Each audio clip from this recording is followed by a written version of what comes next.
Hey guys, in this video I'm going to show you how to download files as an MP4 video format on Canva to your PC or desktop.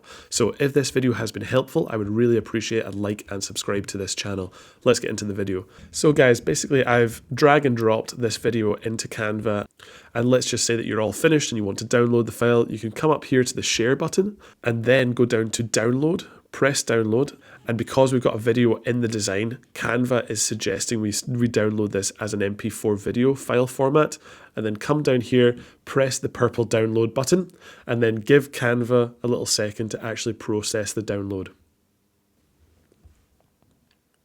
And so there we go, guys. Canva has now started the download process, and we can go up here on Google Chrome to the recent download history, press this button, it will show where the file has been downloaded to in our downloads section, and there we go, we can access the MP4. But you can change that by going up, and there you go, we can see the file has been completely successfully downloaded as an MP4 format from Canva. Anyway guys, hopefully this video has been helpful. If it has been, I would really appreciate a like and subscribe to the My Tech Mastery YouTube channel.